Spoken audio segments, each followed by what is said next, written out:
जो जो इसके पीड़ित है वो हमारे अपने हैं। भारत ने तो जिन दवाइयों के और निर्यात पर बंदी लगाई थी दुनिया के हित के लिए, उसको हटाकर थोड़ा बहुत अपने तरफ नुकसान लेकर भी दवाइयां भेजी है। जो मांगेंगे उसको देंगे, क्योंकि यह हमारा स्वभाव है। हम मनुष्यों में भेद नहीं करते और ऐसे प्रसंगों में तो बिल्कुल नहीं करते। सब अपने हैं। जो जो पीड़ित है, जिसकी जिसकी आवश्यकता है, उन सब की सेवा, जितनी अपनी शक्ति है उतनी सेवा करनी है।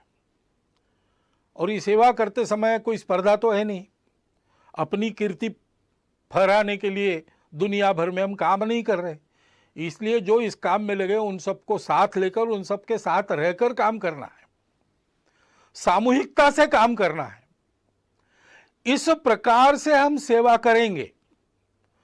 लोगों को जो बताना है वो बताएंगे, लोगों से जो करवाना है वो करेंगे। आधार उसका होगा अपनत्व की भावना, स्नेह, प्रेम, वो अपने व्यवहार में दिखना चाहिए। काम अच्छा होना चाहिए। सेवा का काम है, उपकार तो है नहीं।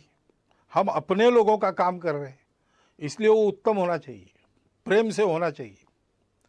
हनुमान जी के कार्य के बारे में ऐसा वाल्मीकि रामायण में कहा गया है। देवों ने उनकी स्तुति की एक प्रसंग पर, तब 4 उनके विशिष्टों का उल्लेख किया। धृति, दृष्टि, मति और दाक्ष, यानी दक्षता, सावधानी। सावधानी आवश्यक है। हम काम करेंगे, लेकिन हम काम करते रहे, इसलिए काम करते करते हम बीमार न हो जाए। इसलिए आजकल आयुष मंत्रालय के द्वारा एक समर्थित काढ़ा है, उसको हमने रोज पीना चाहिए। बाकी मास्क लगाना, अंतर रखना, ये सारी बातें, हाथ धोना, स्वच्छता रखना, हम स्वयं चिंता करें कि हम काम करने लायक रहे। अपनी मदद जिनको वास्तविक आवश्यकता है उन तक पहुंचे। दूर तो लोग भी रहते हैं दुनिया में, वो हमारी मदद लेके चले न जाए। इसलिए बहुत सावधानी पूर्वक, सजगता से काम करना पड़ेगा। कोई छूट न जाए, जिसको आवश्यक है उन सबके पास मदद पहुंचे, ऐसा काम करना पड़ेगा। बुद्धि ठीक रखनी पड़ेगी, किसको किस बात की आवश्यकता है। सामान्य सूचनाएं सबके लिए दी जाती है, लेकिन कुछ विशेष भी परिस्थितियां रहती है, उसमें उस प्रकार की राहत मिले ऐसा प्रयत्न करना पड़ता है। और इसलिए लीक में चलते हुए भी लीक का विचार कर चलना पड़ता है।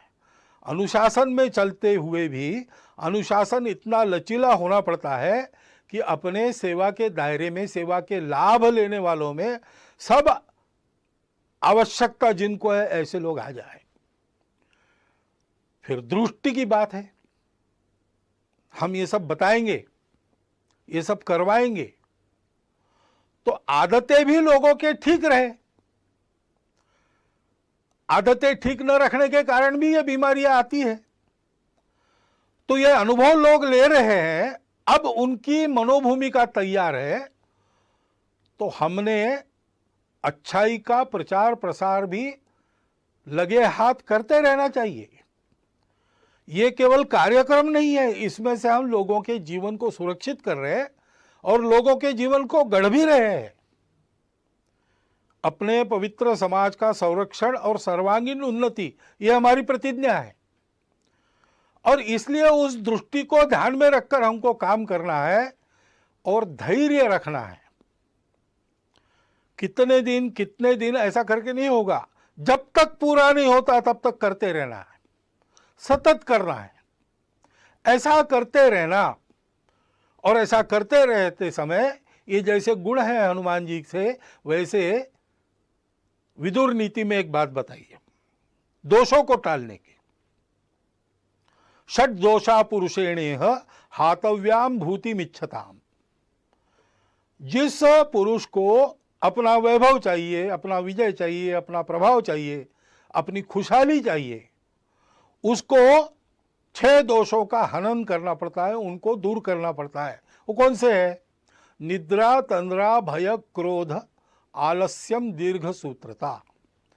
आलस्य और दीर्घ सूत्रता काम की नहीं है, तत्परता चाहिए।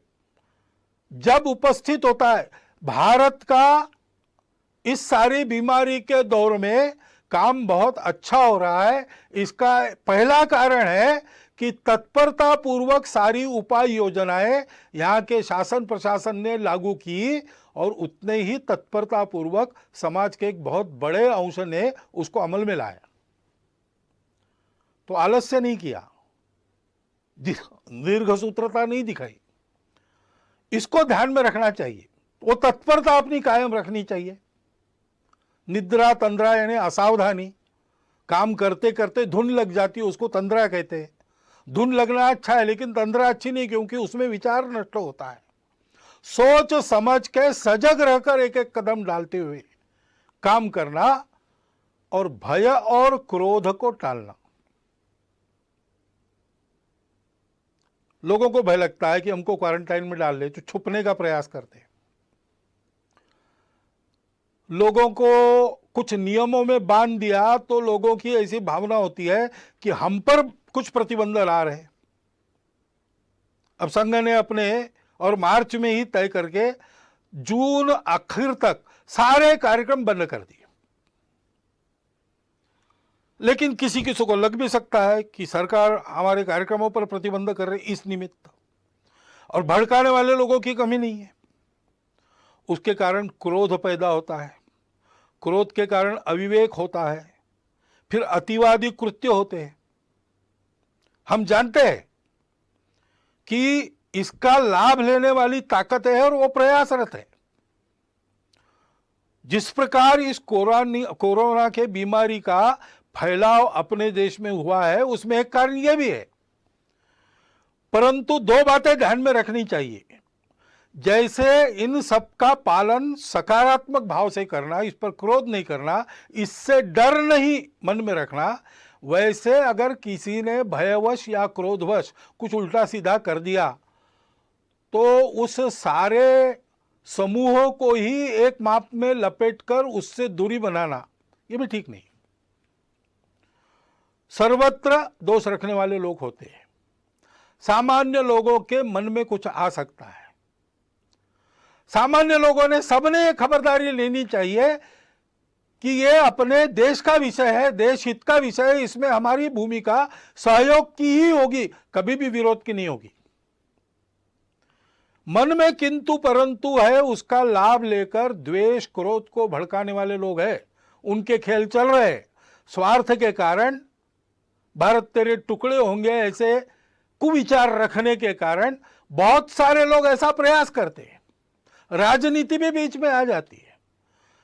ये जिनको करना है, जिनका चलता है, उनको चलता रहे, इससे बचना। ये लोग अपना कुछ बिगाड़ न ले, इतनी सावधानी और इतना बल सजग जागृत रखना। लेकिन हमारे मन में इसके कारण प्रतिक्रियावश कोई खुन्नस, कोई दुश्मनी होनी नहीं चाहिए। भारत का 130 करोड़ का समाज भारत माता का पुत्र है, अपना बंधु है। इस बात को ध्यान में रखना चाहिए। भय और क्रोध दोनों तरफ से नहीं करना चाहिए। और जो जो अपने अपने समूह के समझदार लोग हैं, नेतृत्व करने वाले लोग हैं, उन्होंने इससे अपने समूह को बचाना चाहिए। और ऐसे भय या क्रोधवश होने वाले कृत्यों में हम लोग नहीं है, हम लोगों को नहीं रहना चाहिए, ये अपने अपने समाज को सिखाना चाहिए। ऐसा नहीं करते तो क्या होता है? भारत के समाज को अतिशय वंद्य ऐसे 2 सन्यासियों की हत्या यहां महाराष्ट्र में हुई। अब उसको लेके बयानबाजी वगैरह चलती है, उसको एक बाजू रख दिया जाए, परंतु यह कृत्य होना चाहिए क्या? कानून व्यवस्था को हाथ में लेना चाहिए क्या? ऐसा जब होता है तो पुलिस ने क्या करना चाहिए? ये सारी बातें सोचने की बातें हैं। ऐसे संकट के घड़ी में और ऐसे मन में कुछ किंतु परंतु रहते हैं, रह सकते हैं, अपेक्षित नहीं है, स्वाभाविक है। लेकिन उनके चपेट में न आके हम लोगों को सारे भेद की, स्वार्थ की प्रवृत्तियों को अलग रखकर उनसे बचते हुए, उनको उभरने न देते हुए देश हित में सकारात्मक बनकर ही आगे बढ़ना चाहिए। भय, क्रोध, ये जो दो दोष है उसको टालना चाहिए। उन सन्यासियों की हत्या हुई, पीट पीट कर मार डाला गया, निरुपद्रवी लोग थे, किसी का कोई अपराध उन्होंने किया नहीं था। धर्म का आचरण करने वाले, धर्म का आचरण फैलाने वाले थे, मानव पर उपकार करने वाले लोग थे। उसका दुख हम सबके मन में है। 28 तारीख को उनको श्रद्धांजलि देने के लिए हिंदू धर्म आचार्य सभा ने कुछ आह्वान भी किया है। विश्व हिंदू परिषद ने जो कार्यक्रम भी दिया है उसका हम सब लोग पालन करेंगे। उनकी स्मृति में अपनी श्रद्धांजलि व्यक्त करता हुआ इस विषय में मैं आगे बढ़ता हूं। धैर्य रखकर सारी बातें करनी चाहिए, क्योंकि ये बीमारी जाएगी, लॉकडाउन की आवश्यकता नहीं रहेगी। लेकिन जो अस्ताव्यस्त हो गया उसको ठीक करने में समय लगेगा। हमने देखा है कहीं कहीं ऐसा हुआ भी है कि थोड़े से बंधन शिथिल होने के बाद एकदम भीड़ हो गई, फिर से उनको तितर बितर करना पड़ा। ये अविवेक हो सकता है समाज में। सामान्य व्यक्ति को ऐसे समय में दिशा देने वाले लोग होने पड़ते हैं। अब विद्यालय खुलेंगे तो फिजिकल डिस्टेंस मेंटेन तो करना पड़ेगा आने वाले समय में कई दिनों तक। उसकी व्यवस्था कैसे होगी वो बताना भी पड़ेगा। समाज के लोगों को इकट्ठा के ये कैसे हो सकता है सोचना भी पड़ेगा। विद्यालय में, विद्यालय के आसपास के परिसर में छोटी संख्या में क्लासेस लगा सकते हैं क्या, ई क्लासेस लगा सकते हैं क्या, क्या करके विद्यालय की शिक्षा शुरू भी होगी और ये डिस्टेंस मेंटेन होगा। बाजार वगैरह शुरू होंगे लेकिन लोग इस अंतर को कायम रखने का पालन करेंगे। फैक्ट्री, उद्योग शुरू होंगे तब भी भीड़ नहीं होगी, अंतर रखकर अनुशासन से लोग चलेंगे। इसके लिए चिंता करने की आवश्यकता है। यानी राहत पहुंचाने का काम शायद कम हो सकता है, परंतु फिर से ये बीमारी न आए, उतावली न हो, इसके लिए समाज को दिशा देने का काम हमको करते रहना पड़ेगा। ये सारे काम होने हैं तो समाज में एक सद्भाव, सदाचार, सहयोग का वातावरण बनना चाहिए। समाज के सारे जनमान्य लोगों को इकट्ठा करके उनके द्वारा ये बात करवानी होगी। संवाद रखना पड़ेगा। अनुशासन पालन के बारे में स्वयं का उदाहरण और उपदेश उन लोगों को रखना पड़ेगा। उसके लिए उनके साथ भी बात करनी पड़ेगी। लोगों की क्षमता, प्रतिकार क्षमता बढ़े। कई आयुर्वेदिक उपाय है, योग है, व्यायाम है, तरह तरह के प्राणायाम है। उपाय तो अपना स्वास्थ्य मंत्रालय भी बता रहा है और जगह जगह के चिकित्सक भी बता रहे हैं। उसका नित्य नियमित आचरण करने का एक क्रम कुटुंबों में चलना चाहिए। कुटुंबों में संस्कार का वातावरण होना चाहिए। शांत दिमाग से किसी भी भय यानी पैनिक के चपेट में हम ना आते हुए जो करना है वो कर्तव्य ठीक से करना, इस प्रकार का स्वभाव बनने के लिए कुटुंब में भी उस प्रकार के स्वभाव का संस्कार होना चाहिए। इसके हमको प्रयास करने पड़ेंगे और प्रयास में वही क्रम रहेगा। हमको उदाहरण बनना पड़ेगा, हमको समुपदेशन करना पड़ेगा, हमको अपनी सेवा से सबको जोड़ना पड़ेगा और सबका सहयोग जुटाना पड़ेगा। ये बीमारी पहली बार आई है इस प्रकार की सारे दुनिया में एक साथ। शायद ही पिछले और कुछ शतकों के इतिहास में विश्व पहली बार ऐसे संकट का सामना कर रहा है। तो संकट तो है और हम लड़ तो रहे, लेकिन ये संकट कुछ सिखा भी रहा है। जैसे प्रधानमंत्री ने ही पिछले दिनों में कहा सरपंचों को कि ये संकट हमको स्वावलंबन की सीख दे रहा है। तो कई ऐसी बातें भी आ रही, क्योंकि ये संकट जाएगा, जो अस्ता व्यस्त हो गया उसको यथावकाश हम ठीक कर लेंगे, लेकिन इस संकट के अनुभव में कुछ सत्य फिर एक बार उजागर होके हमारे सामने जो स्पष्ट खड़े हैं, उनसे पाठ लेकर, बोध लेकर अपने जीवन की रचना को उसके अनुसार परिवर्तित करने का एक बड़ा काम, एक तरह से राष्ट्र पुनर्निर्माण का जो काम चल रहा है उसका अगला चरण, उसको परिणाम में लाना पड़ेगा। और बहुत से लोग शहरों से चले गए अपने अपने गांव में, सबके सब वापस आएंगे क्या? जो गांव में रह जाएंगे उनको रोजगार की क्या व्यवस्था होगी? जो वापस अपने काम पर आएंगे उन सबको काम देने की उद्योगों की या उनके मालिकों की स्थिति होगी क्या? क्योंकि उनके भी सारे कारोबार ठप पड़े। ऐसी अवस्था में इनका रोजगार भी कायम रहे और उस समय के सीमित साधनों में सब चल सके, इसके लिए सबको कुछ न कुछ छोड़ना पड़ेगा। उसके लिए मन की तैयारी करनी पड़ेगी, समझदारी बरतनी पड़ेगी, उसका भी उपदेश करना पड़ेगा, उसको भी समझाना पड़ेगा। और अगर स्वावलंबन ये इस आपत्ति का संदेश है, तो स्वावलंबन में अपना स्व क्या है? उस स्व आधारित तंत्र का अवलंबन हमको करना पड़ेगा। कम ऊर्जा खाने वाला, रोजगार मूलक, पर्यावरण को न बिगाड़ने वाला ऐसा विचार हमारे ही पास है। उसके आधार पर एक युगानुकूल रचना अपने अर्थनीति की, अपने विकास नीति की, अपने तांत्रिकी की हमको करनी पड़ेगी। आधुनिक विज्ञान के आधार पर इसमें जो जो अद्यतन सहायक होता है वो लेते हुए परंपरा के आधार पर जो आज सुसंदर्भित है, इस संकट के कारण फिर से एक बार हमको याद आ रहा है, उन दोनों को मिलाते हुए हमको एक नए विकास के मॉडल का निर्माण करना पड़ेगा। हमको करना पड़ेगा, यानी कौन करेगा? शासन को विचार करना पड़ेगा, प्रशासन को विचार करना पड़ेगा। लेकिन मात्र इन दोनों के करने से नहीं होता, समाज को भी इसमें कुछ करना पड़ता है। समाज को स्व का अवलंबन करना पड़ेगा। यहां की बनी वस्तुएं जहां तक संभव है उन्हीं का उपयोग करेंगे। यहां जो बनता नहीं, बिना उसके जीवन चलता है तो बिना उसके चलाएंगे। जीवन के लिए आवश्यक है तो अपने शर्तों पर लेंगे, कम से कम उपयोग में चलाएंगे। ऐसी बहुत सी बातें अपने नित्य व्यवहार में लानी पड़ेगी।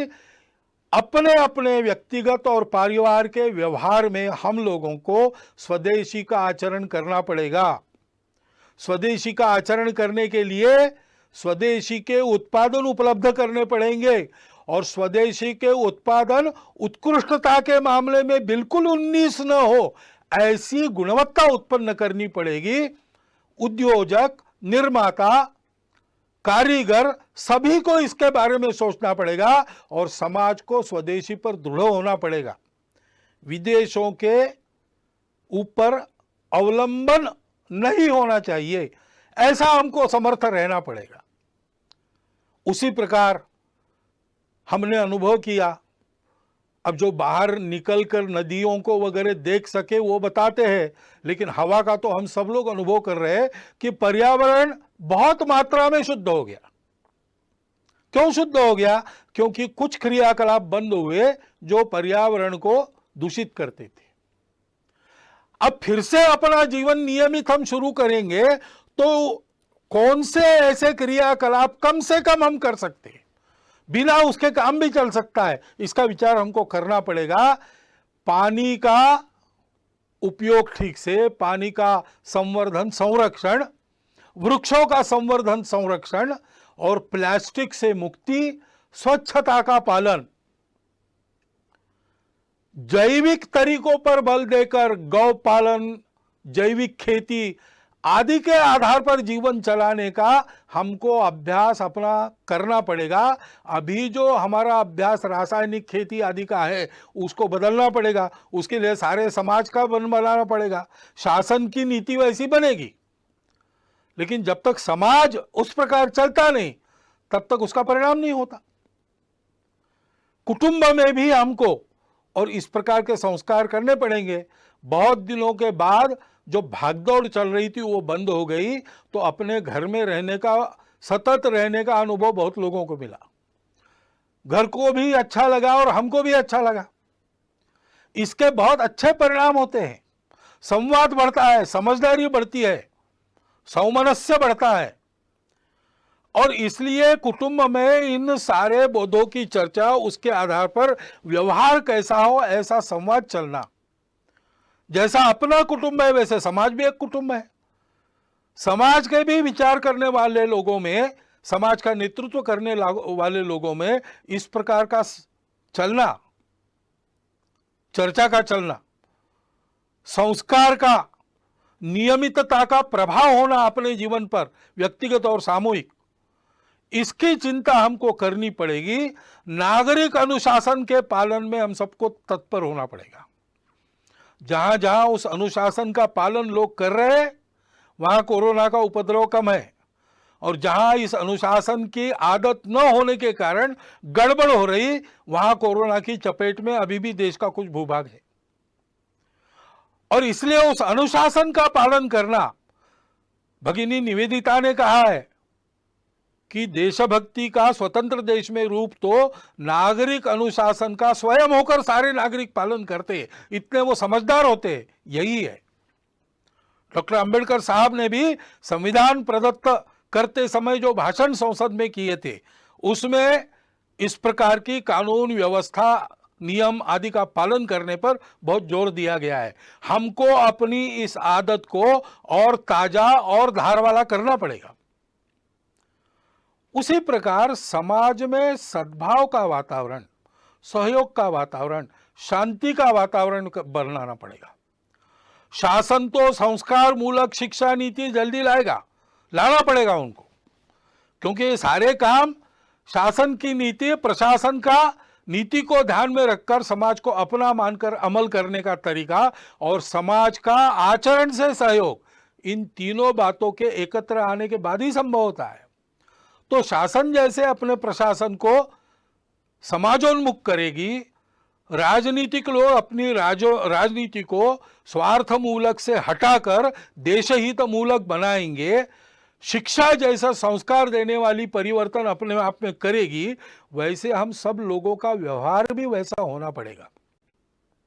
भविष्य के लिए भी यह संकट बहुत कुछ बताकर जा रहा है, उसका विचार करके हमको अपने जीवन के नए मानक का विचार करते हुए उसको आचरण में लाना पड़ेगा। हम सब लोग मिलकर आत्मविश्वास से इस अपने देश और अपने समाज के अपनत्व को मन में रखकर इस देश को इस संकट से निकालकर सारे विश्व की मानवता का नेतृत्व करने वाला देश बनाने के लिए आत्मविश्वास पूर्वक प्रयत्नों का, परिश्रमों का सातत्य अपने कर्तृत्व में रखकर फिर एक बार हमको सक्रिय होना पड़ेगा। इसकी आवश्यकता है। हमारी भूमिका विश्व में और अपने देश में हम सब की यही है कि इस संकट को अवसर बनाकर हम एक नए भारत का उत्थान, इस सारे संकट को अवसर बनाकर उसमें से करें, ऐसी हमारी भूमिका हो। इसलिए जो मेरे विचार में आवश्यक बातें मुझे लगती थी वो मैंने आपके सामने रख दी है। संघ के सारे स्वयंसेवक ऐसा सोचते ही है और ऐसा करेंगे ही, परंतु संपूर्ण समाज में सभी को ऐसा होने की आवश्यकता है। इतनी एक बात को मैं आपके सामने रखता हूं और अपना यह निवेदन पूर्ण करता हूं। धन्यवाद। नमस्कार, जनसत्य न्यूज में आपका स्वागत है। मैं हूं दिवाकर विक्रम सिंह। और जैसा कि हमने कहा था कि संघ प्रमुख के मुंह से जो बात निकलेगी वो देश नहीं पूरे दुनिया तक जाएगी, और आज उन्होंने बौद्धिक वर्ग को संबोधित किया, संघ के कार्यकर्ताओं को संबोधित किया, लेकिन उनकी जो आवाज थी वो पूरे देश नहीं पूरी दुनिया तक गई, भारतीय समाज तक गई। मैं शब्द इस्तेमाल कर रहा हूं भारतीय समाज तक गई, क्योंकि संघ प्रमुख ने अपने संबोधन में 130 करोड़ भारतीयों का जिक्र किया। वो जिक्र इस बात का था कि इस दुख की घड़ी में, इस मुश्किल की घड़ी में, जब एक आपदा आई हुई है, एक महामारी आई हुई है, तो 130 करोड़ का ये देश जिस तरह से सुख संपन्नता में, अपने अनुभवों में आगे बढ़ा है, इस मुश्किल के दौर में भी वो इसी तरह आगे बढ़ेगा। संघ प्रमुख ने 130 करोड़ भारतीयों के इस लड़ाई में सबको साथ रहने का एक भरोसा दिलाया, एक आह्वान किया, एक अनुरोध किया। साथ ही शासन और प्रशासन के द्वारा अब तक किए जा रहे प्रयासों पर भी उन्होंने बाकायदा जिक्र किया और जोर डाला कि जिस तरीके से मुश्किल की इस घड़ी में हम अनुशासन को बनाए रख करके आगे बढ़ रहे हैं, ऐसे ही हमें आगे बढ़ना होगा, क्योंकि दुश्मन हमारा कोरोना है और वो अभी नहीं देख रहा है कि कौन हिंदू है, मुसलमान है, सिख है, ईसाई है। निश्चित रूप से ये देश इन सब से मिलकर एक गुलदस्ते के रूप में गुछा हुआ एक ऐसा गुलदस्ता है जिसको सब देखते हैं, हमारी तरफ सब देखते हैं, हमारे संस्कारों को सब देखते हैं, हमारी संस्कृति को सब देखते हैं। तो इस मुश्किल की घड़ी में हमारे अनुशासन को देखते हुए हमारे संघर्ष को भी सब देख रहे हैं और हमसे वो बहुत कुछ ले रहे हैं। ऐसे में लोगों की जो अपेक्षाएं हैं उसको पूरा करते हुए, एक दूसरे का साथ देते हुए इस मुश्किल से लड़ने का आह्वान संघ प्रमुख मोहन भागवत ने 130 करोड़ भारतीयों से किया। निश्चित रूप से इसका एक बहुत ही सकारात्मक असर कम से कम भारत के संबंध में जरूर पड़ने जा रहा है। संघ प्रमुख ने कुछ ऐसी बातों का जिक्र किया जो कोरोना के इस दौर में हमारे लिए कारगर हो सकती हैं, और जब कोरोना का ये भीषण जो आक्रमण है वो अगर वो समाप्त होगा, वो खत्म होगा, कोरोना परास्त होगा, उसके बाद की चुनौतियों पर भी उन्होंने बाकायदा प्रकाश डाला। लेकिन बात उन्होंने सिर्फ और सिर्फ 130 करोड़ भारतीयों के जज्बे, उनके अनुशासन, उनके संघर्ष और इस संघर्ष के दौरान उनके सामने आने वाले मुश्किलों पर बाकायदा उदाहरण जिक्र किया। और इन सब से तभी निपटा जा सकता है जब हमारे सामने वो जज्बात, वो भावनाएं हों जिसकी बदौलत हम इस कोरोना महामारी से न सिर्फ लड़ रहे हैं बल्कि दुनिया के सामने एक नजीर प्रस्तुत कर रहे हैं। उन्होंने कहा, सबसे पहली बात, हमको इस समाज को, देश को स्वस्थ बनाए रखना होगा।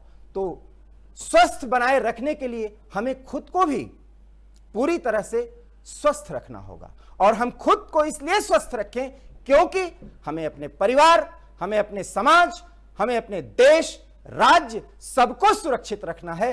और 130 करोड़ भारतीयों में चाहे वो किसी धर्म, पंथ, जाति, किसी समुदाय से अगर वो संबंधित भी है, लेकिन है वो भारतीय। इसलिए इस मुश्किल की घड़ी में हर एक भारतीय एक दूसरे का साथी बने, उसके मुश्किलों में उसका साथ दे और उस मुश्किल से निकालने के लिए भरसक अपना प्रयास करे। और इस प्रयास में निश्चित रूप से एक ऐसा दौर आएगा जब हम थके से महसूस करेंगे।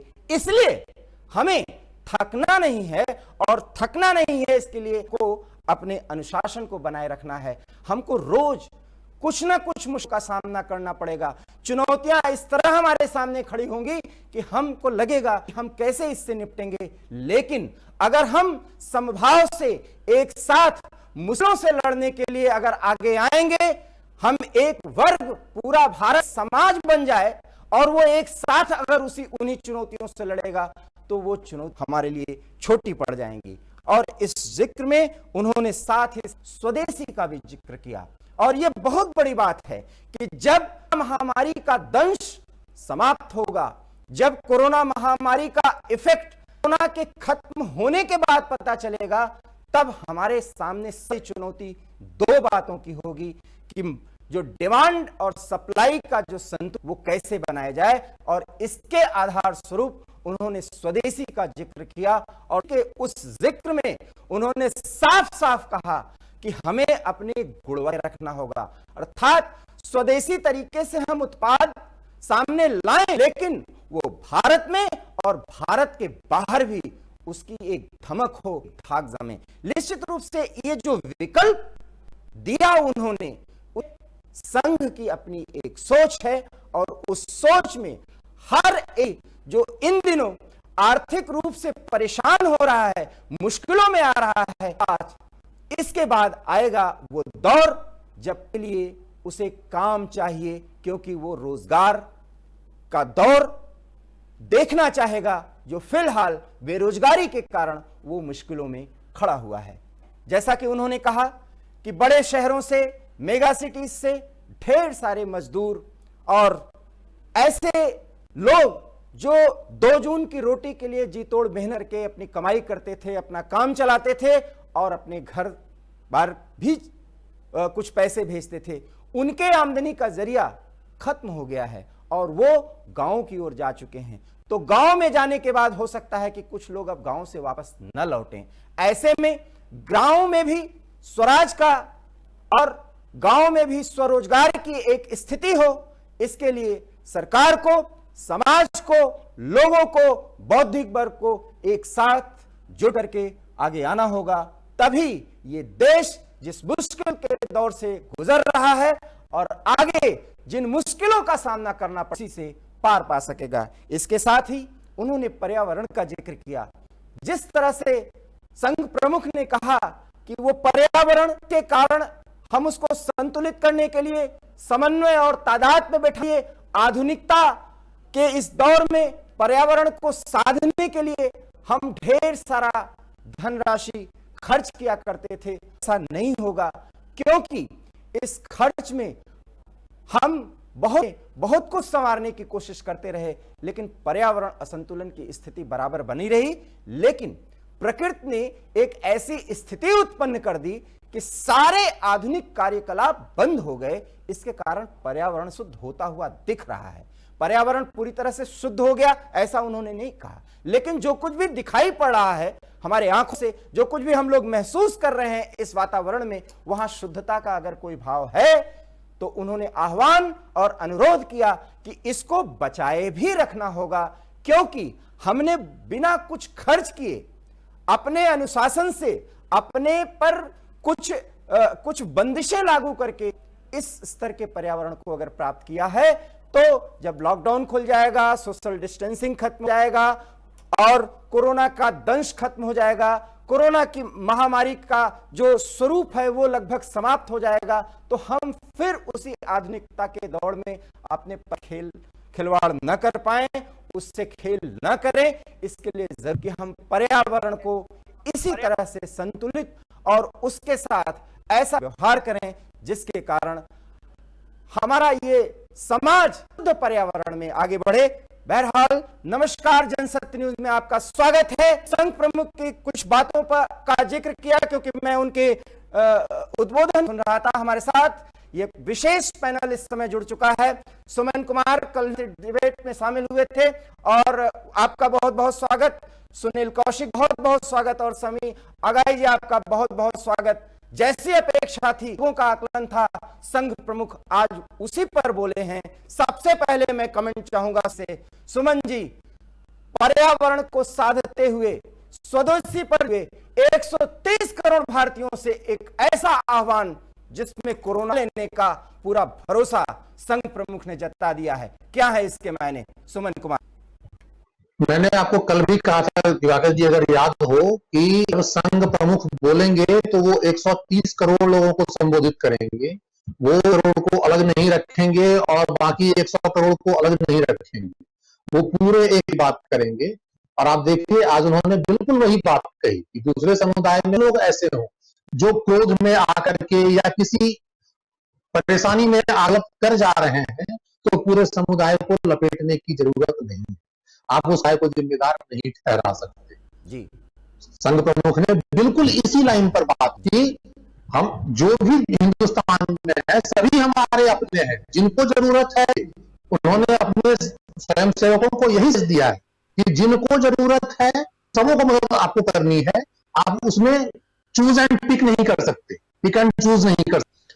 तो मुझे लगता है कि ये बहुत ही उन्होंने महत्वपूर्ण बात कही। दूसरी जो ये बहुत ऐसे संघ का एजेंडा भी रहा है कि हम निर्भर न रहें। इस बीमारी ने केवल हिंदुस्तान को ही नहीं, इस बीमारी दुनिया को दिखाया है कि आप ग्लोबलाइजेशन से बचने की जितनी, ग्लोबलाइजेशन से बेहतर है कि आप अपने यहाँ कुछ चीजें ऐसे करें कि जरूरत पड़ने पर पूरा बॉर्डर सील हो जाए, तब भी आप जिंदा रह सके। तो ये संघ का एजेंडा बहुत शुरुआत से रहा है कि भाई स्वदेशी अपनाइए, स्वदेशी अपनाइए। लेकिन दुर्भाग्य कह लीजिए कि खुद भारतीय जनता पार्टी की सरकार में भी जो है लगातार यही होता रहा है, बाहर से करो, जो चीजें यहाँ हम नहीं बना पा रहे हैं वो बाहर से ले लो। और पिछले कम से कम मैं बहुत दुखी मन से कह रहा हूं कि पिछले 6 साल में कोई बदलाव नहीं देखा है। तो संघ प्रमुख का पूरा जो ध्यान है वो उसी ओर। पॉइंट टू पॉइंट बनेंगे, इस पर डिस्कशन करेंगे, क्योंकि हमने एक पढ़ा है। डॉक्टर सुनील कौशिक, बहुत बड़ी अपेक्षा थी, हमने कल भी जिक्र किया था कि क्या बोलेंगे, और आज संघ प्रमुख बातों का जिक्र किया है। मायने इसके निकलकर साफ आ गए हैं जो सुमन कुमार है, लेकिन ये जो बात निकली है ये कितनी दूर तक जाएगी और होगा, एक बड़ा सवाल है। डॉक्टर सुनील कौशिक। देखो दिवाकर जी कल था और उन्होंने ये जिक्र भी आज अपनी स्पीच में किया कि कहीं विश्वास है, कहीं से तमाम ऐसे समाचार आ रहे हैं जहां शासन ने जो गाइडलाइन तय की नहीं किया जा रहा है, किस तरीके से लोग भटके हुए हैं। और उन्होंने कहा कि आज के संविधान में भी इस बात का जिक्र है कि नियम जो बनाए सरकार या नियमानुसार है, अतः सरकार ने जो गाइडलाइन तय की है उसके हिसाब से हम सबकी जिम्मेदारी, उन्होंने ये शब्द कहा हम सबकी जिम्मेदारी है। तो निश्चित तौर से कल भी हम इस बात का जिक्र। दूसरा, उन्होंने प्रधानमंत्री के भाषण का भी जिक्र किया जो उन्होंने सरपंचों के साथ कहा था कि स्वावलंबी हमें बनना है, आत्मनिर्भर हमको बनना है। और वो भी आज यही आया कि जिले का जिले में आत्मनिर्भर हो, प्रदेश का प्रदेश में हो, देश का देश में हो, कहीं एक दूसरे के ऊपर, दूसरे देशों के ऊपर निर्भरता हमारी कम हो जाए। इस बात के लिए भी आज भागवत जी ने कहा। दूसरा, पर्यावरण के ऊपर भी कहा। कई तमाम ऐसी बातें जो कही हैं उन्होंने। दूसरा, एक बड़ा जिक्र किया उन्होंने कि दवा की जो बात हो रही है हमने अन्य देशों को भी दिया है और निश्चित तौर से उसकी की जरूरत है। डॉक्टर कौशिक, हम उन सारे मुद्दों की विवेचना करेंगे। समय अगाई साहब के पास हम चलते हैं। अगाई साहब, आज 130 करोड़ भारतीयों की बात की जो कल आप कह रहे थे और जो आकलन हम सबका था, जनसत्य न्यूज का था, लेकिन एक सवाल उन्होंने उठाया है जिसका जिक्र बार बार होता है और वो ये है कि कभी किन्हीं मुद्दों पर विरोध के लिए विरोध करना, अगर समाज में ऐसे कुछ लोग हैं तो उनको साथ लेकर के चलिए, लेकिन उनका विरोध का तरीका पूरी तरह से गलत है। संकेत किस ओर था? समय अगाई जी, बड़ा सवाल है ये, हमें इसका उत्तर तो अब मिलना ही चाहिए। अगाई साहब। देखिए, जब कल हम इस बात से विस्तृत रूप से चर्चा कर रहे थे तो मैंने अपने उद्बोधन में इस बात का जिक्र किया, माननीय भागवत जी प्रमुख जो है 130 करोड़ लोगों को संबोधित किए और आज 100% वो आकलन पूर्ण रूप से सत्य होता हुआ दिखाई दे रहा है। जिस प्रकार से भागवत जी ने सभी लोगों को साथ इस महामारी से लड़ने के लिए आह्वान किया है, निश्चित तौर पर उसके दूरगामी परिणाम सामने नजर आएंगे। भागवत जी ने आज सारे चर्चा की, चाहे वो हमारे ग्रामीण परिवेश में जो बेरोजगारी से संबंधित मामला हो, चाहे पर्यावरण का मामला करेंगे, रोजगार पर हम बाद में चर्चा करेंगे। आगाई साहब, मेरे सवाल का एक जवाब दीजिए जरूर कि समाज में कुछ लोग विरोध के लिए विरोध कर रहे हैं, अगर वो है तो उनको साथ लेकर के चलना है, लेकिन ये विरोध का तरीका गलत है और इस विरोध से जो राजनीति होती है उससे एकता के सूत्र कमजोर होते हैं। बड़ा सवाल है, कम से कम हमें इसे एड्रेस तो करना चाहिए। समय अगाई साहब, मैं उसी बात पर आ रहा था, विक्रम जी, मैं उसी बात पर आ रहा था जी। आज मोहन भागवत जी का उद्बोधन, वो कह रहे हैं कि अगर जो लोग विरोध भी कर रहे हैं हमें समझा कर लेके चलना है, उनको समझाना है हमें। तो जो लोग इस प्रकार की प्रवृत्ति रखते हैं कि विरोध करें, उनकी परसेंटेज या उनकी रेलिवेंसी कितनी है वो आप भी जानते हैं और हम भी जानते हैं। देश में जो भी लोग हैं, चाहे वो किसी भी धर्म के मानने वाले हो, समाज में सभी समाजों में अच्छे बुरे लोगों का समावेश होता है, लेकिन समावेशी समाज उसको कहते हैं जो सबको साथ लेकर चले और भारत को विकास के रास्ते पे आगे ले जा सके। रमेश जी, मैं अगाई साहब आपको रोकना चाहूंगा। आरएसएस विचारक रमेश जी भी हमारे साथ जुड़ गए हैं। स्वागत है रमेश जी। और मैं अपने पीसीआर टीम से कहूंगा कि आरएसएस विचारक लिखें, नेता न लिखें, क्योंकि हो सकता है कि इस शब्द पर आपत्ति हो सकती है। आरएसएस विचारक लिखें उसके आगे, प्लीज। रमेश जी आप इसको करें, हमारी पीसीआर टीम आपके एस्टेंट को सही कर रही है। आरएसएस विचारक लिखें प्लीज। और हम चले बढ़ाते हैं। आगाई साहब आप कुछ कह रहे थे, उस बात को आगे बढ़ाइए सर। अगर इस तरह के प्रकार के विरोध में विश्वास रखते हैं तो हमको भी समझाना है कि ये देश इस टाइम हम सब लोग मिलकर एक महामारी से लड़ाई लड़ रहे हैं, ना कि आपस में लड़ाई लड़ रहे हैं। तो और मेरा इसमें स्पष्ट मानना ये है कि ऐसे लोगों की 0% में ही होगी। ऐसे लोग नहीं है जो ज्यादातर समाज में बिकने की स्थिति में आते हों। ऐसे लोग चंद लोग हैं जो इस प्रकार की मनोवृत्ति रखते हैं और समाज को भ्रमित करने का काम करते हैं, जिससे समाज में बंटवारा होने की आशंका बनी रहती है। लेकिन मैं फिर भी आशावान हूं कि जिस प्रकार से भागवत जी ने आज अपने उद्बोधन में सभी लोगों को साथ लेकर और उन लोगों को भी इंगित किया है जो लोग विरोध कर रहे हैं, जो नहीं समझ पा रहे हैं, भावनाओं में बहकर किसी वजह को नहीं समझ पा रहे हैं, उस पर भी उन्होंने इशारा किया है कि विरोध को त्याग कर सब लोगों को साथ लेकर हमें इस महामारी से लड़ना है। तो मैं समझता हूं कि आज का उद्बोधन उनका एक प्रेरणादायक जो उद्बोधन उनका रहता है वो एक आगे एक नया स्टेप बनाएगा और निश्चित तौर पर हम कामयाब होंगे महामारी से लड़ने के, और विश्व गुरु का जो सपना उन्होंने देखा है वो निश्चित तौर पर पूरा होगा। कौशिक, आप मानते हैं कि उनके इस उद्बोधन में बात 130 करोड़ भारतीयों की हुई और वही बात प्रधानमंत्री करते हैं, वही संघ प्रमुख ने भी कहा और ठीक वही बात उन्होंने कहकर सबको एक साथ चलने का भरोसा दिलाया और आश्वासन दिया कि इस एकता के सूत्र में कोई कमी आने नहीं दी जाएगी, क्योंकि सबको एक श्रेष्ठ भारत के लिए काम करना है। रमेश जी, आपका बहुत बहुत है, आप आरएसएस विचारक हैं। संघ प्रमुख ने जो संदेश दिया उसके मायने और उस संदेश के कई अर्थ निकाले जाएंगे, लेकिन वास्तविक जो मंतव्य है वो क्या है जिसे आप समझ पा रहे हैं? रमेश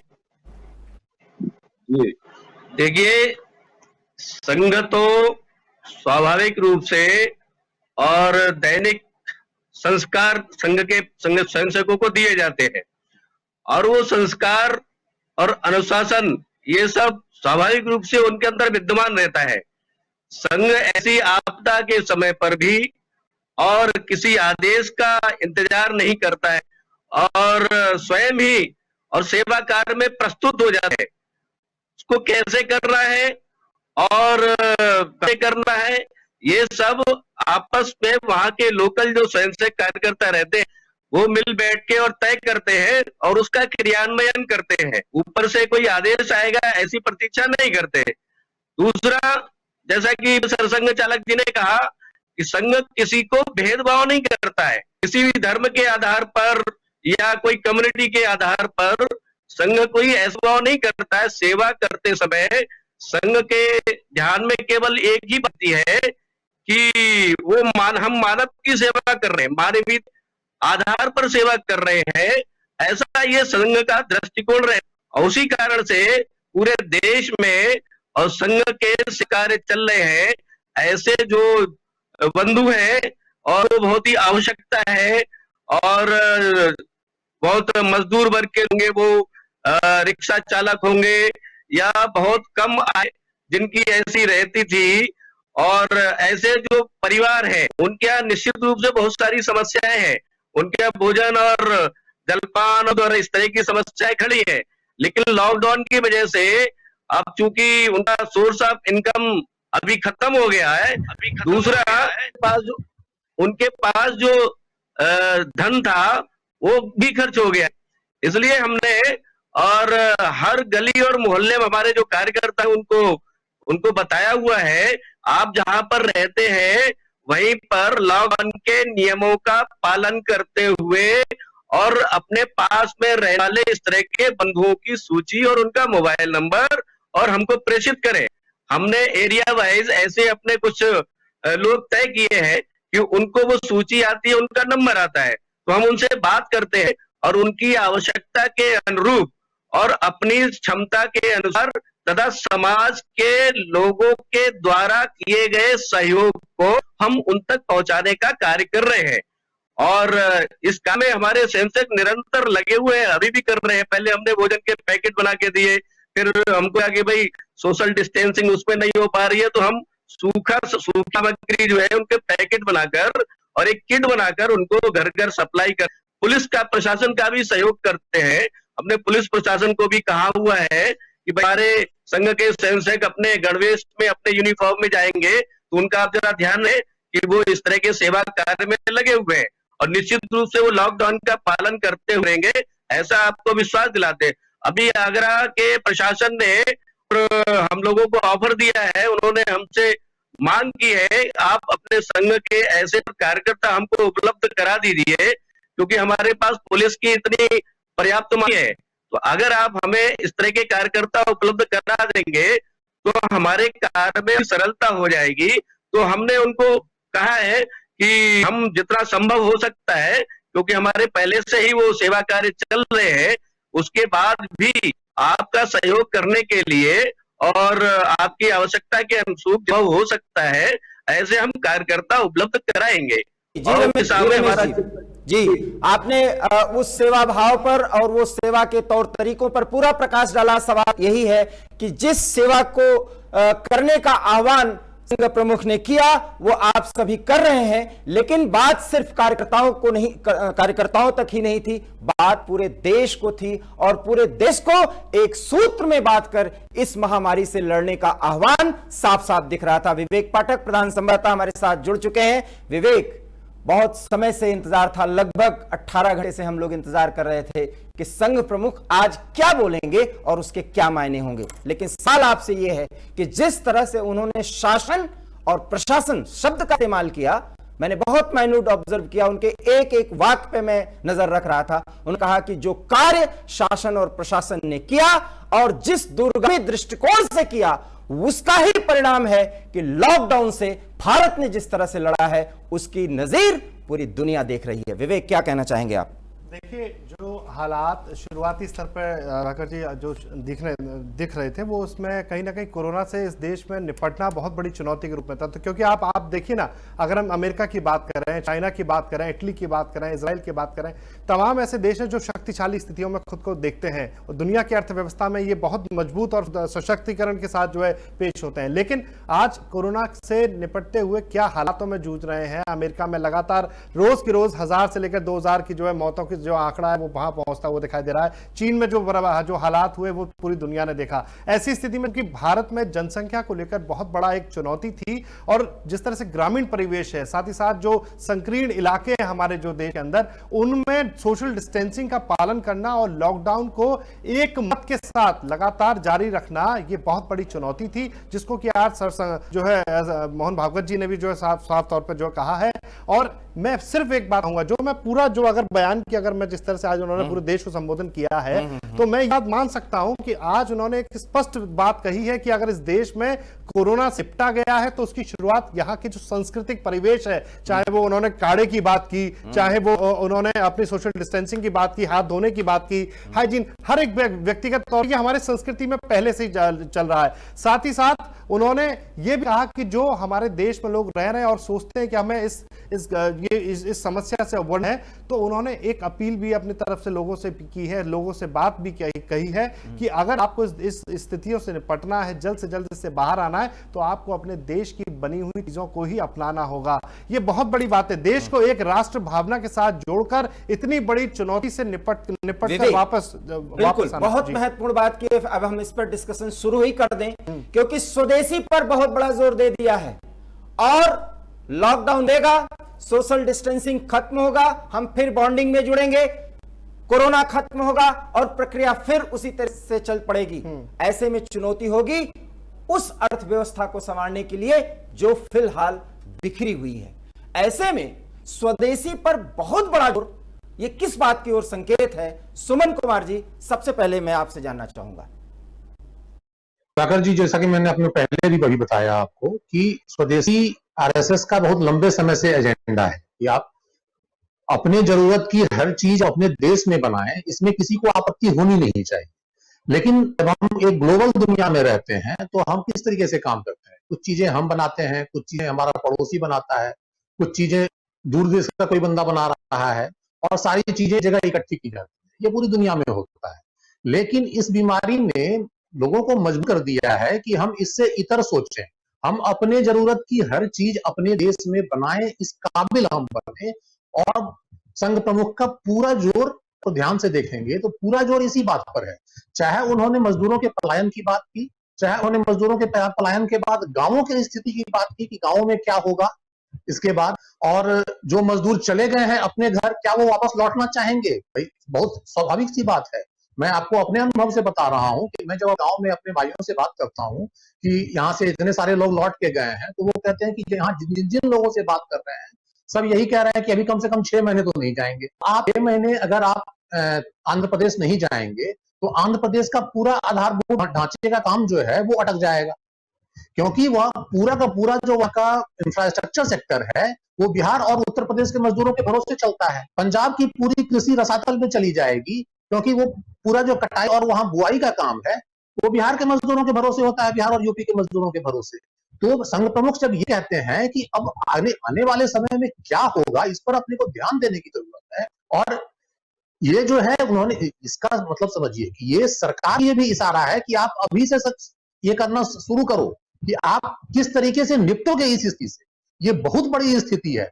आज की तारीख में मैं आपको बता दूं कि अगर रेलवे ने ट्रेनों का संचालन शुरू कर दिया तो महाराष्ट्र, पंजाब, हरियाणा और बाकी जिन जगहों पे बिहार और उत्तर प्रदेश के मजदूर हैं, वो सब जो बचे खुचे भी वहां रुके हुए हैं, वो सब उन गाड़ियों में लद करके वापस अपने घर चले जाएंगे, तो वहां नहीं रुकेगा। तो इस स्थिति को आप कैसे काउंटर करेंगे, ये सवाल आप, उन्होंने भले ही बौद्धिक वर्ग में स्वयंसेवकों को संबोधित किया है, लेकिन ये एड्रेस सीधे सीधे गवर्नमेंट को है कि इसके लिए कुछ आप अभी से करिए। जी बिल्कुल, ये मेरा जो है ये इस पे ये सुमित कुमार जी ने बहुत स्पष्ट शब्दों में कहा, लेकिन रमेश जी अगर सोच स्वदेशी पर है तो एक बात का और जिक्र किया उन्होंने, और वो ये था कि स्वदेशी के साथ गुणवत्तापूर्ण उत्पाद हों।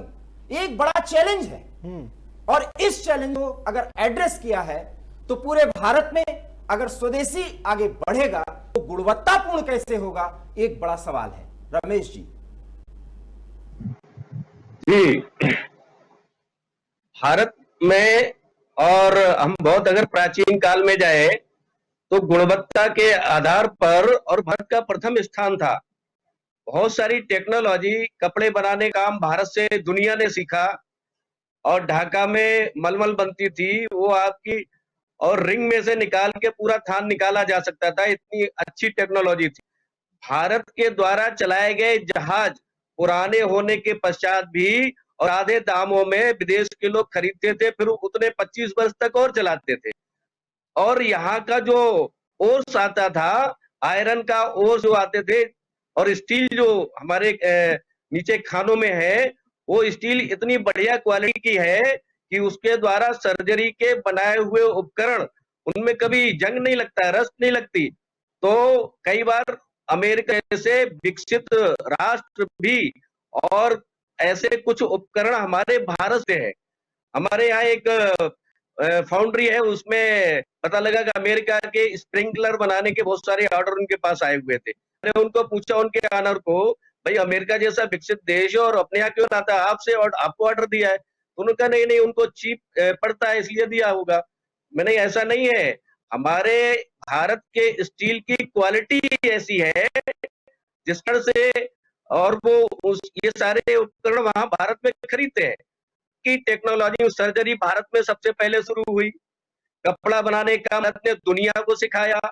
स्वदेशी का अभियान महात्मा गांधी से लेकर चला और काफी समय तक चलता रहा, लेकिन ये भारत जो है ना, अपनी गुलामी की दास्तां को कुछ दिन याद रखता है, फिर भूल जाता है, और विदेशों की पाश्चात्य संस्कृति को अपनाने के कारण से बहुत सारी हमारी संस्कृति विकृति हुई है। और अब धीरे धीरे लोगों को समझ में आ रहा है तुलसी के पौधे का क्या महत्व है, पीपल के पेड़ पर उसका संरक्षण क्यों किया जाता है। ये सारे इन पौधों पर, हमारे पौधों पर अमेरिका जैसे राष्ट्र और विदेश में रिसर्च चल रहा है कि भाई इसमें ऐसी कौन खास बात है। हम उस पर भी आएंगे सर, हम उस पर आएंगे। हम एक एक टॉपिक पर डिस्कस करें। बिल्कुल आपने सही कहा कि हमारे जो गुणवत्ता रही है उसकी मिसाल और उसकी नजीर पूरी दुनिया के सामने प्रस्तुत हुई है। डॉक्टर कौशिक, बड़ा चैलेंज फिर होगा कि एक तरफ ग्लोबलाइजेशन, पूरी दुनिया एक गांव के रूप में एक साथ आ गई संचार माध्यमों के बदौलत और इस आधुनिक सामाजिक व्यवस्था के बदौलत, लेकिन जिस स्वदेशी पर संघ प्रमुख ने जोर दिया, खास करके आफ्टर कोरोना, जो दौर चले उसमें अगर ग्लोबलाइजेशन पूरी तरह से खत्म हो जाएगा तो कहीं हम पूरी दुनिया से दूर तो नहीं हो जाएंगे? अगर ऐसा हुआ तो नहीं, इतना नहीं है। यदि हम कुछ देशों की बात कर लें, यदि हम चाइना की बात कर लें, तो लगभग हम 14.5 लाख करोड़ का आयात करते हैं और लगभग 21 लाख करोड़ का निर्यात करते हैं। तो लगभग 14 साढ़े 14 लाख करोड़ का अंतर है। तो अन्य देशों से भी हम बात करेंगे तो इतने आत्मनिर्भर नहीं होंगे। तो हम इस कमी को थोड़ा बहुत भी हम इर्द गिर्द ले जाते हैं अपने देश के, जो जो हमको नुकसान होता भी हम कम कर लेते हैं। ये भी हमारे लिए बहुत बड़ी जीत। और भागवत जी ने जो एकादशी के बाद जो नया भारत निकल के आएगा वो कितना आत्मनिर्भर होगा, ये भी हमें देखना है। इस त्रयोदशी को भी हम पॉजिटिविटी में बदल सकते हैं। लेकिन उस तो ये बड़ी बात। आत्मनिर्भरता की पहली कुंजी ही उन्होंने स्वदेशी मानी है। और स्वदेशी के लिए उन्होंने बिल्कुल। अब खेत खलिहान की अगर बात करें, ये पॉइंट नंबर 2 है कि गांव का स्वावलंबन कैसे होगा, जैविक खेती करें और गो पालन पर जोर दें कि ये हमारे आर्थिक संसाधन को, हमारे ग्रामीण अर्थव्यवस्था को एक मजबूत आधार देगा। गांव को पूरा एड्रेस कर दिया उन्होंने। विवेक, को दिवाकर देने की बात होगी कि जो भी भागवत जी ने कहा है वो चाहे आरएसएस का हो चाहे बीजेपी का रहा हो, इन्होंने बहुत बड़े बड़े आंदोलन किए हैं, चाहे गौ माता को लेकर के, स्वदेशी को लेकर के किया हो। तमाम ऐसे चीजें रही हैं जहां वो आंदोलन करते आए और सत्ता के शिखर तक आज पहुंचे हैं। वही भागवत जी ने कहा है कि यदि इस त्रयोदशी के बाद में बदलाव आता है, यदि हम इस बात में सुधार कर लेते हैं तो ये भी हमारे लिए बहुत बड़ी जीत होगी जी। लेकिन एक बात मैं कहना चाहूंगा, वो शायद हो सकता है डिबेट में नहीं कह पा रहे हैं हम लोग, कि जो उन्होंने 130 करोड़ लोगों की बात कही और 130 करोड़ में कभी हम जिक्र कर रहे थे 22 करोड़ की, बार बार भागवत जी ने ये कहा, प्रधानमंत्री ने 6 साल से यही कहा, उसके बाद देखने को क्या मिला? नहीं, क्या वो हमने वो समुदाय पहला इस ही बात को सवाल ले लिया, तैयार होगा? पहला ही सवाल ले लिया कि बिल्कुल। कुछ लोग अगर विरोध के लिए विरोध कर रहे हैं, वो वही सवाल था डॉक्टर कौशिक, वही सवाल था। मैं वही कह रहा हूं कि विरोध के लिए विरोध हो तो दिवाकर जी, जम्मू कश्मीर में बाढ़ आई थी, बाढ़ के बाद आरएसएस ने क्या 22 किया? करोड़ पूरा देश 22 करोड़ लोग नहीं एड्रेस है ना, उसमें कुछ लोग ही एड्रेस किए गए हैं जो इस तरह की मानसिकता मैं वही कह रहा और हूं, जैसा वो समुदाय, मैं वही कहना चाह रहा हूं, वो समुदाय क्या भागवत जी की बात से सहमत होगा? ये एक बड़ा क्या सवाल है। प्रधानमंत्री जी पिछले 6 साल से कहते आए हैं कि 130 करोड़ की बात कहते आए हैं, क्या वो समुदाय जो है, क्या वो प्रधानमंत्री जी की बात से अब तक सहमत रहा है? नहीं रहा। पूरा मेरे हिसाब समुदाय से नहीं, समुदाय में तमाम कुछ जगह लोग, उन्होंने समुदाय में कुछ लोग। हम इसका जवाब समी अगाई साहब से लेते हैं। समी अगाई साहब, अगर बात वहीं पर आकर टिकती है, हम स्वदेशी तक जिक्र कर चुके हैं, उस पर हम विश्लेषण कर रहे हैं और बात फिर वही आई कि अगर कुछ लोग इससे असहमत हैं, उसको अपना मान ही नहीं सकते। समी अगाई साहब, आप मुझे सुन पा रहे हैं?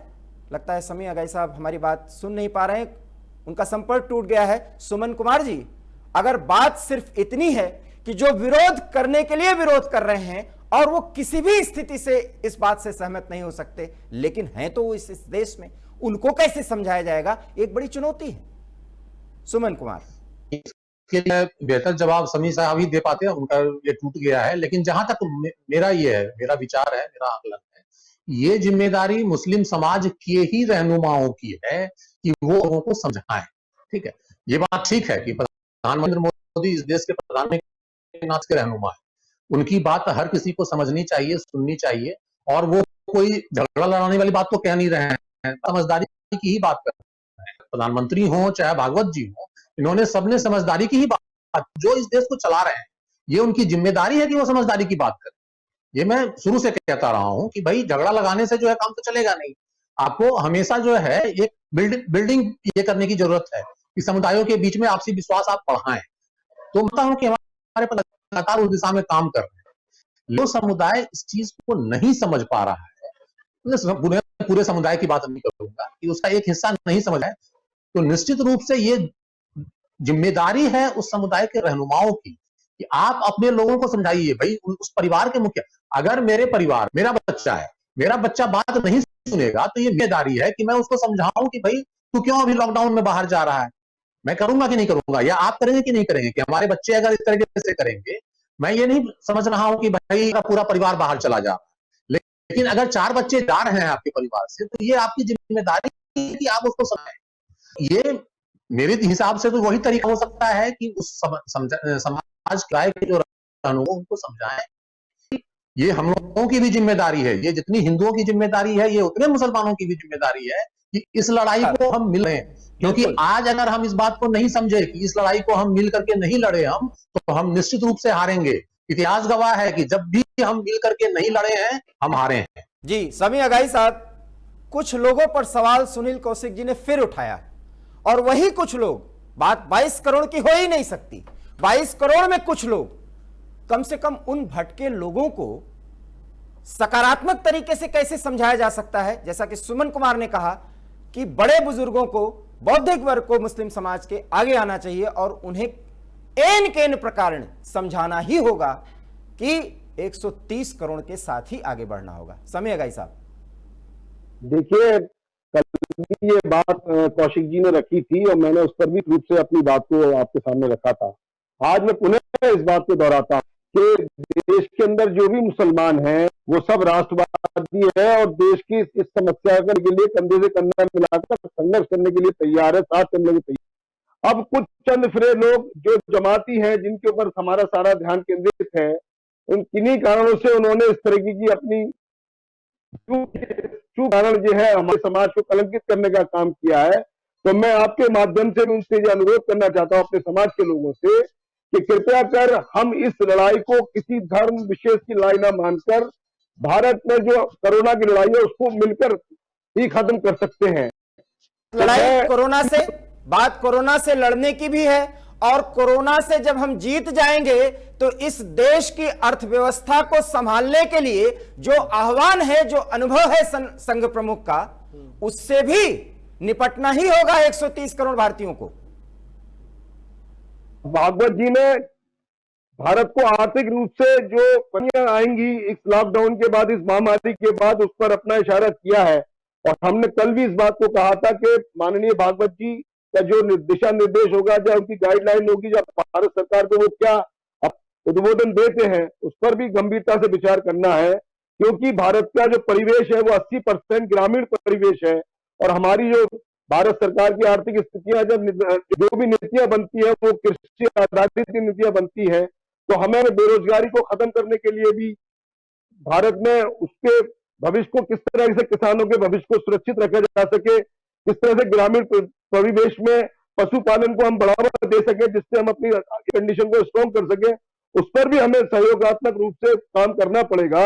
और निश्चित तौर पर जब हम सब लोग मिलकर इस पर काम करेंगे तो इसके सार्थक परिणाम सामने आएंगे। जी जी, हम इन बातों को न करें कि एक वर्ग विशेष के लोग, देखिए वर्ग विशेष में भी धर्मों के लोग अच्छे भी होते हैं, बुरे भी होते हैं, लेकिन मेरा इसमें आपसे अनुरोध यही है कि आप इसमें किसी धर्म जाति विशेष वर्ग का नाम न लेकर 130 करोड़ को जो अभी संबोधित किया है उस पर अपना ध्यान केंद्रित करें, और जब भी हम इससे जीत पाएंगे।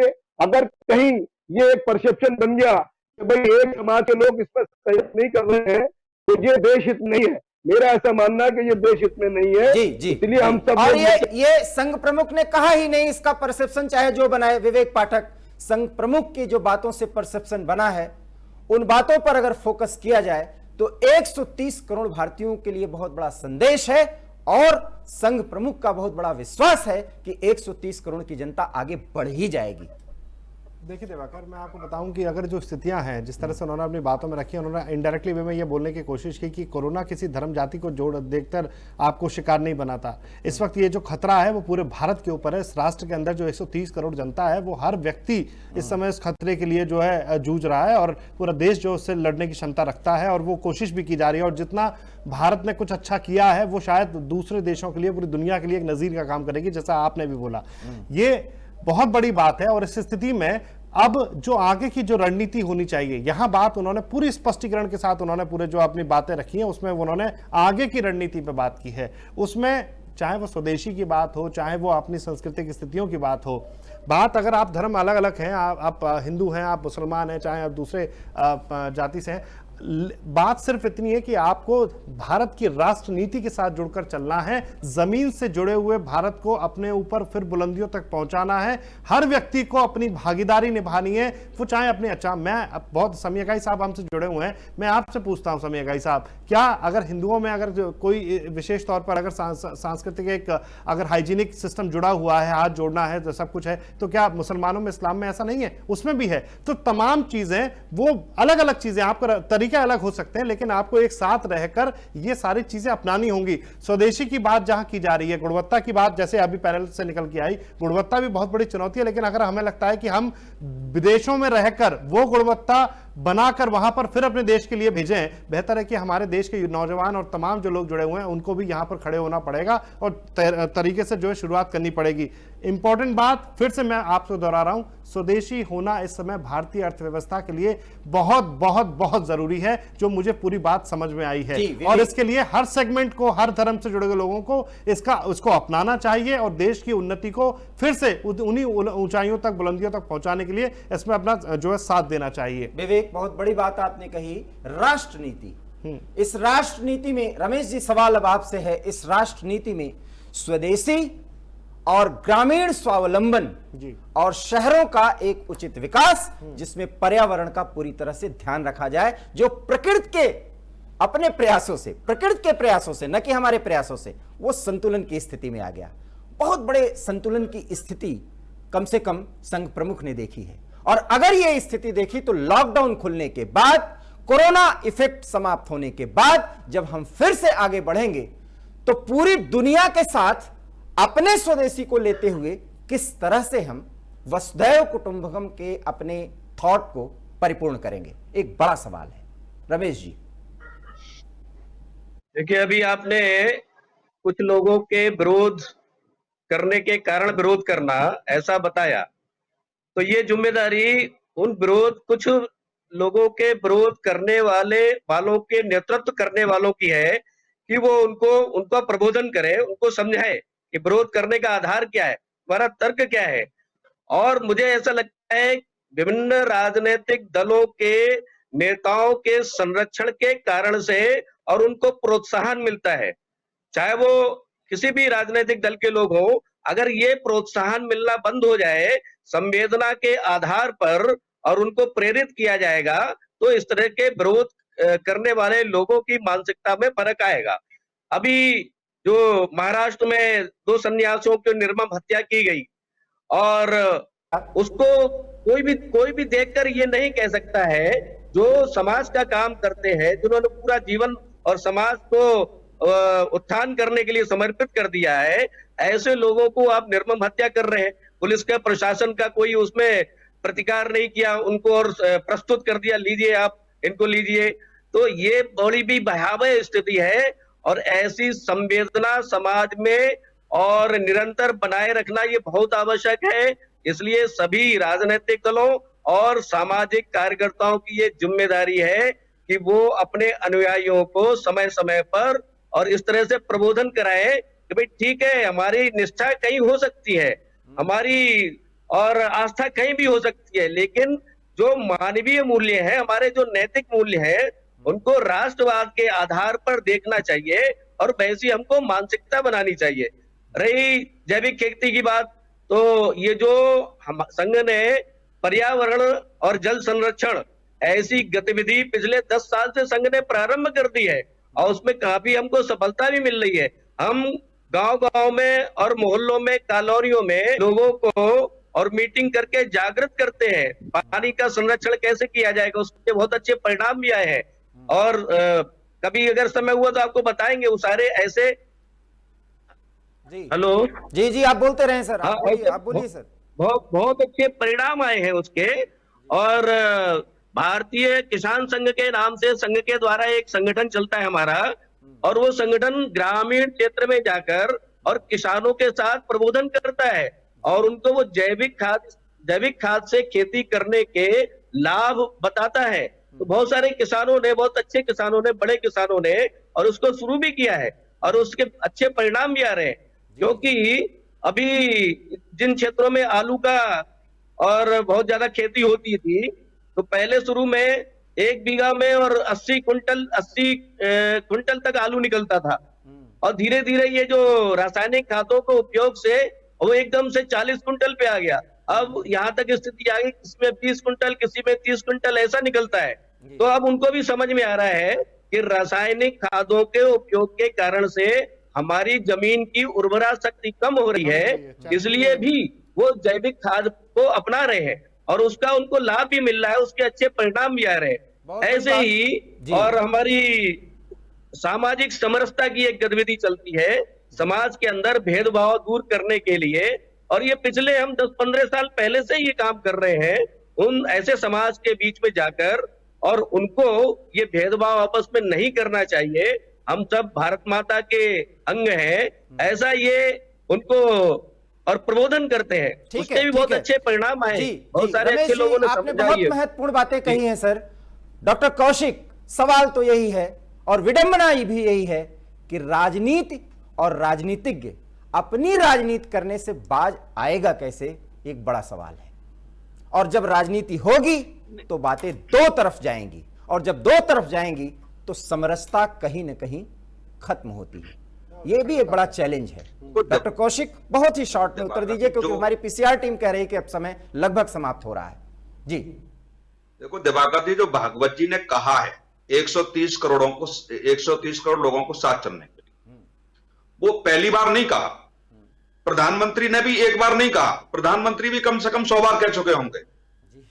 लेकिन वो 130 करोड़ लोगों में जो सम्मिलित अपने आप को मानते हैं, क्या वो ईमानदारी से उनकी बातों का सम्मान करते हुए राष्ट्र हित में ये बातें रखेंगे अपने लोगों के सामने, उनको समझाने का प्रयास करेंगे क्या? ये थोड़ा सा सवाल पैदा होता है। और अब तक का इतिहास हम देखें, जो हम लोगों ने बड़ा बारीकी से तमाम राजनीतिक संगठनों के लोगों से मिलते हैं, सामाजिक, जातिगत, धार्मिक संगठनों से हम लोग मिलते हैं, तो मुझे अभी तक ऐसा 20 साल में नहीं लगा। 20 साल में पत्रकारिता से मैं जुड़ा हूं, मुझे कहीं ऐसा नहीं लगा कि वो समुदाय आगे बढ़कर के सामने आ सकता है। बहुत दो तीन चार एग्जाम्पल दे रहा हूं मैं। राम मंदिर के मुद्दे को लेकर के देखिए, तमाम जानते थे कि हिंदुओं का धार्मिक स्थल है, हिंदू की मान्यता है, और तमाम लोगों ने इस बात को अपील की, लेकिन लोगों ने माना। बराबर दूसरा में छोटा सा, क्या जम्मू कश्मीर में बाढ़ आई, ये लोग गए, क्या उसके बाद प्रत्युत्तर क्या देखा? क्या भूकंप गुजरात में, उसके बाद क्या किसी संगठन ने यह माना कि आप मुस्लिम हैं, आप हिंदू हैं, तो हम आपका सहायता करेंगे? उसके बाद क्या हुआ? तो लेकिन ये उस समुदाय को मानना पड़ेगा कि वास्तव में हम आप ही के भाई हैं, हम एक दूसरे का मिलकर के ये देश के लिए काम करेंगे तो निश्चित तौर से ये देश बहुत आगे जा सकता है। लेकिन राजनीतिक विद्वेष के कारण, राजनीतिक भूख के कारण हम कह सकते हैं, जो सत्ता के शिखर तक पहुंचना चाहते हैं, ये उनकी बातों में आकर के हम द्वेष भाव त्याग करके यदि ऐसी घटनाओं को अंजाम देते रहेंगे, भेदभावपूर्ण यदि हम रवैया अपनाते रहेंगे, तो मुझे नहीं लगता कि 130 करोड़ों की बात हो पाएगी। फिर वहीं आगे बातें टिक जाएंगी। इसलिए ईमानदारी से उनको सोचना पड़ेगा कि चाहे देश का प्रधानमंत्री कह रहा हो, चाहे आपका धार्मिक संगठन का कोई कह रहा हो, या कोई भी बड़ा व्यक्ति कह रहा हो, उसमें हमेशा ईमानदारी से आने का और लाने का प्रयास किया है। क्या हम भी आगे चलने का प्रयास ईमानदारी से कर पाएंगे? सुमन कुमार जी, सुमन को आप कुछ कहना चाहेंगे? इसमें जो है, मैं जी मोटा मोटी बातें मेरे ख्याल से हो गई हैं दिवाकर जी। मैं एक चीज इस पर कहना चाहूंगा, आप जब स्वदेशी वाली बात कर रहे थे तो इसमें बहुत छोटा सा एक जानकारी है। चीन और भारत के ट्रेड की बात कौशिक जी ने की थी। चीन और भारत के ट्रेड की क्या स्थिति है कि 70.5 अरब डॉलर का कारोबार, सामान जो है, बना हुआ सामान, चीन ने 2 साल पहले का डाटा मेरे पास है, वो हमको बेचा था, और हमने सिर्फ 16 अरब डॉलर का बेचा था। और हमने बना हुआ सामान चीन को नहीं बेचा था, हमने सिर्फ कच्चा माल दिया था। हम यहां से आयरन ओर, जो आयरन ओर की बात कर रहे थे रमेश जी, हम यहां से आयरन ओर भेजते हैं, हम मोबाइल में यूज होने वाली सामग्री यहां से भेजते हैं और बना हुआ मोबाइल फोन लेते हैं वहां से। इस तरीके की हम यहां से खिलौने बनाने के लिए जो है प्लास्टिक के सारे ये भेजते हैं और वहां से उनका ये लेते हैं, बना हुआ सामान लेते हैं। देसी की जब हम बात करते हैं तो भाई हमारे पास सारा कच्चा सामान है, हमारे पास उद्योगपति हैं जो पैसा लगा सकते हैं, तो हम क्यों नहीं खुद बना रहे हैं? इस पर जो है भागवत जी का जोर है, तो सरकार को इस पर विचार करना चाहिए कि क्यों हम इस स्थिति में हैं कि हम जो है अपना अपने संसाधन उनको दे रहे हैं और महंगा सामान खरीद रहे हैं। बिल्कुल। शामी अगाई जी, सुमन जी ने बहुत ही डाटा के साथ ये बात कही है कि स्वदेशी के लिए जो चैलेंजेस हैं, उन चैलेंजेस को हमको एड्रेस करना पड़ेगा सरकार के स्तर पर, उद्योगपतियों के स्तर पर, लघु उद्यमियों को और पूरे देश की जनता को, क्योंकि स्वदेशी एक वास्तव में आंदोलन बन जाए, तब हम चीन और अमेरिका को कोरोना के बाद, जब कोरोना इफेक्ट खत्म होगा, तो अर्थव्यवस्था की स्थिति जहां तक है उसको सुधारने के संदर्भ में हम एक बड़ी चुनौती, या आप कह सकते हैं कि हम बड़ी मिसाल पेश कर सकते हैं। अगाई साहब।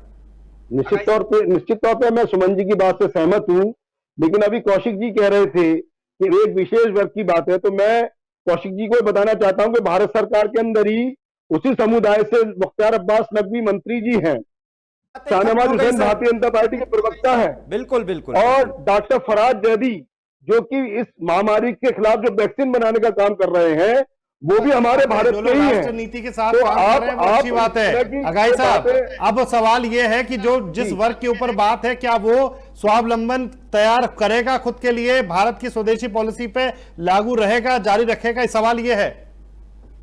एक जी, भारत का मुसलमान जंग आजादी से लेकर आज तक भारत के विकास के लिए अपना महत्वपूर्ण योगदान अदा करता रहा है और भविष्य में भी करता रहेगा। जी, हम भारत सरकार के साथ हैं। राष्ट्रीय नीतियों पर हमारा मतभेद कभी नहीं रहा है। बिल्कुल। हाँ, कुछ बातें ऐसे, अभी राम मंदिर की बात कौशिक जी ने कही, नहीं सर, अब हमारे पास समय नहीं है सर, अब हम जो मामला कोर्ट ने डिसाइड कर दिया, मान लिया जी, मान लिया। ये कहना चाहता हूँ कि और मुसलमानों ने बहुत ही तहे दिल से उसको स्वीकार किया। जी जी जी, बहुत ही बहुत अहम मुद्दे हैं, तलखियां हैं, कुछ ऐसे राजनीतिक उपक्रम हैं, कुछ ऐसे राजनीतिक प्रयास हैं, और कुछ राजनीति का ऐसा तौर तरीका है जिससे समरसता पर प्रभाव पड़ता ही है। लेकिन कोरोना जैसी महामारी ने अगर हमें बहुत मुश्किलों में डाला है, तो हमें बहुत चुनौतियां भी दी हैं और हमें बहुत कुछ संदेश दिया है, जिसको एड्रेस किया है प्रधानमंत्री ने, और आज शाम 5 बजे संघ प्रमुख ने उस संबोधन में साफ कर दिया कि ये लड़ाई 130 करोड़ जनता की है, हम मिलकर लड़ रहे हैं, मिलकर लड़ेंगे और मिलकर भारत को उस गौरवपूर्ण स्थान पर पहुंचाएंगे जो हमारा सपना है। जनसत्य न्यूज में फिलहाल इतना ही। इस विशेष प्रस्तुति में अगर आप हमारे इस डिबेट से पूरी तरह से सहमत हैं, तो आप हमें लाइक करें, हमारे इस डिबेट को शेयर करें और हमारे न्यूज चैनल जनसत्य न्यूज को सब्सक्राइब करें। बहुत बहुत धन्यवाद। नमस्कार।